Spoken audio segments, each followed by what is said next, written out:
अस्सलाम वालेकुम। आज की इस वीडियो के अंदर हम एक्सरसाइज 10.2 क्वेश्चन नंबर 7 पार्ट 2 आपके सामने सॉल्व किया हुआ है। पार्ट 3 अभी हम सॉल्व करेंगे। पार्ट 2 को आप रिपीट कर लें। Sine alpha plus beta is the left hand side, sine alpha plus beta is equal to sine alpha cos beta plus cos alpha and sine beta. When we take common sin alpha cos beta, we get 1 plus cos alpha sin beta over sin alpha cos beta. By using cos theta over sin theta is equal to cot theta. First value cos over sin is cot, and second value sin beta over cos beta is equal to tan beta. And similarly, sin alpha can be written as 1 over cosecant and cos beta is equal to 1 over secant, and this value is equal to 1 plus cot alpha tan beta over cosecant alpha, and secant beta left hand side is equal to right hand side. This is the second part of the question number 7. चलें अब हम चलते हैं. Now we go to part 3. Left hand side cos alpha minus beta is equal to cos alpha minus beta over sin alpha minus beta. Now we write here identities. Cos alpha minus beta is equal to cos alpha cos beta plus sin alpha and sin beta, and in the denominator fraction sin alpha minus beta is can be written as sin alpha and sin alpha cos beta minus cos alpha sin beta. Understand? अब हम देखते हैं plus के बाद उसने 1 जो है बेटा इस जगह पे 1 बनाया है, ये जिसको मैं ब्लैक पॉइंटर के साथ मैंने सर्कल किया, ये वाली वैल्यू क्या है साइन अल्फा साइन बीटा, ये इसने 1 बनाई है. अब इस वैल्यू को हम क्या करेंगे, कॉमन निकाल देंगे. जब हम इसको कॉमन निकालेंगे साइन अल्फा साइन बीटा को, तो ये स्टेटमेंट हमारे पास कुछ इस तरह से बन जाएगी.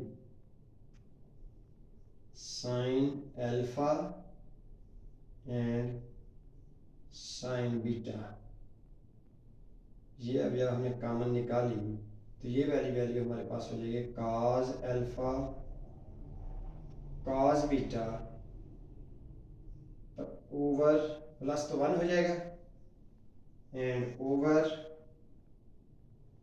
ये सिर्फ इस वैल्यू पहली वैल्यू के लिए ये हमारे पास हो जाएगा इधर sine alpha and sine beta. ये जो रकम हमने लिखी है बेटा, ये अभी सिर्फ और सिर्फ न्यूमरेटर की है, ऊपर वाली फ्रैक्शन की, यानी कि आप उसको इस फॉर्म में लिख सकते हैं. ये देखिए ये इस फ्रैक्शन में है, तो इधर है sign alpha cos beta minus cos alpha sign beta. अगर इधर भी हम ये काम करें, या दूसरी बात में ये डबल फ्रैक्शन में जब आएगी तो ये इसके नीचे लिखी जा सकती है, या आप ये कह दें कि इसमें से भी हमने sine alpha sign beta common निकाल दिया. साइन अल्फा साइन बीटा अगर हम इसमें से कॉमन निकालेंगे तो ये स्टेटमेंट हमारे पास कुछ इस तरह से बन जाएगी कि इसमें से साइन अल्फा साइन बीटा पहले ही कॉमन है, और ये पहली रकम बन जाएगी कॉट अल्फा, दूसरी वैल्यू बनी बेटा कॉट बीटा एंड प्लस 1. अब हमने इसके ओवर में जो वैल्यू है, अब ये फ्रैक्शन सिर्फ ये आई है, अब इसकी फ्रैक्शन से अंदर जो हमने वैल्यू कॉमन निकालनी है वो इसी के साथ की वैल्यू हम कॉमन निकालेंगे. साइन अल्फा साइन बीटा, जब हमने ये वाली वैल्यू कॉमन निकाली तो पहली वैल्यू है कॉस बीटा, तो इसकी फ्रैक्शन में क्या आ जाएगा साइन अल्फा ये है, इसकी फ्रैक्शन में बेटा आएगा साइन बीटा. सिमिलरली माइनस इसमें से साइन बीटा कॉमन गया तो इसकी फ्रैक्शन में क्या होता है कॉस अल्फा ओवर वैल्यू ना मौजूद हो फ्रैक्शन लिखते हैं.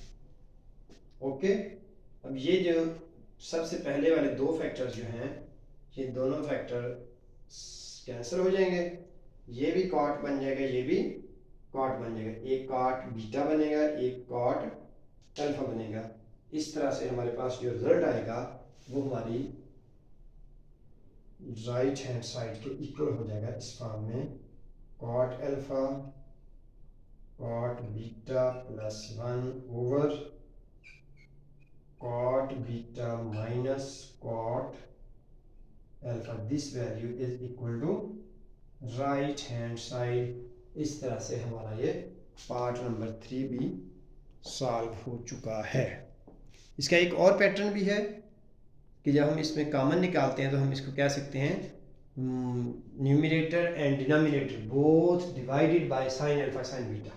उस पैटर्न से भी ये साइन अल्फा साइन बीटा के चारों के नीचे लिखेंगे, उसमें फिर कैंसलिंग हो जाएगी, उससे भी हल हो सकता है। ये दो मेथड है हमारे पास पार्ट 3 को सॉल्व करने के लिए। अल्लाह हाफिज़।